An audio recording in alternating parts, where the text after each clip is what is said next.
होली का त्योहार आने में कुछ दिन ही बचे हैं। इस वर्ष होली 29 मार्च सोमवार को पड़ रही है। इस हिसाब से होली का दहन रविवार 28 मार्च को मनाया जाएगा। पंडित डॉक्टर बालगोविंद शास्त्री जी ने बताया कि होलिका दहन का शुभ मुहूर्त रविवार को शाम 6 बजे से लेकर शाम 8:30 बजे तक का है। इसके साथ ही उन्होंने होली से संबंधित मान्यताओं और होली का पर्व मनाने से जुड़ी पौराणिक कथाओं और इसके महत्व के बारे में भी जानकारी दी। हमारे भारतवर्ष के प्रमुख पर्वों में होलिका, दीपावली, रामनवमी, जन्माष्टमी ये पर्व विशेष महत्व होते हैं, जिसमें होलिका पर्व अपने आप में अलग महत्व रखता है। वास्तव में होलिका पर्व दोषों को जलाने का पर्व है। एक ढूंढा नाम की राक्षसी थी। कृषकों के खेतों में जो अनाज होता था उनमें एक बीमारी उत्पन्न हो जाती थी, उसको ढूंढा कहते हैं। वही बीमारी इतना अकाल डालती थी कि लोगों को भोजन मिलना कठिन हो जाता था। पूरे गांव के लोगों ने मिलकर मशाल जलाकर और एकत्रित होकर पूरे खेतों में मशाल लेकर दौड़ते हुए, और कहा जाता जहां मशाल जाता वहां असुर, राक्षस, भूत प्रेत आदि नहीं होते। तो मशाल जलाते पूरे गांव के लोग निकलते थे और निकलकर गांव के बाहर एक प्रज्वलन लकड़ियों का समुदाय जलाते थे, जिससे असुर की शक्ति क्षीण होती थी, ढूंढा राक्षसी का विनाश होता था। यह पर्व शुरुआत तब से है, किंतु भक्त प्रहलाद की रक्षा के निमित्त जब यह पर्व मनाया जाने लगा, वास्तव में होलिका हिरण्यकश्यप की बहन थी। उसको ब्रह्मा जी के द्वारा वरदान प्राप्त था। वह ब्रह्मा जी के द्वारा प्रदत्त साड़ी पहनकर यदि अग्नि में बैठे तो अग्नि उसे नहीं जलाएगी।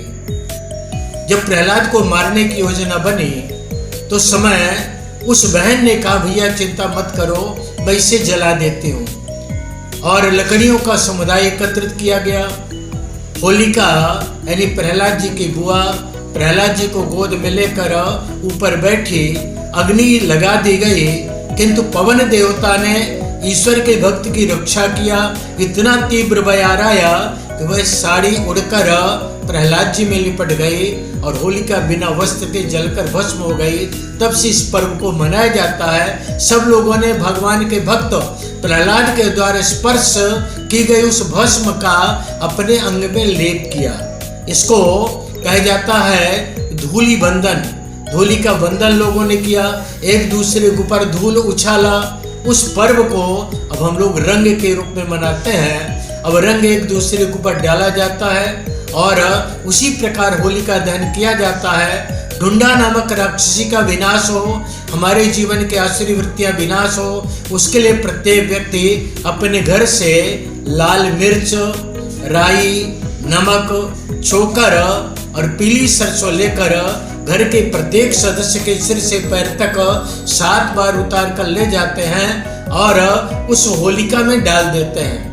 परिणाम यह होता है कि हमारे शरीर की जितनी व्याधियां हैं, हमारे जितने शत्रु हैं, सबका शमन होता है और होलिका की परिक्रमा की जाती है, प्रार्थना की जाती है। तब से यह पर्व विधिवत मनाया जाता है। इस वर्ष 28 मार्च को रविवार के दिन यह पर्व मनाया जाएगा।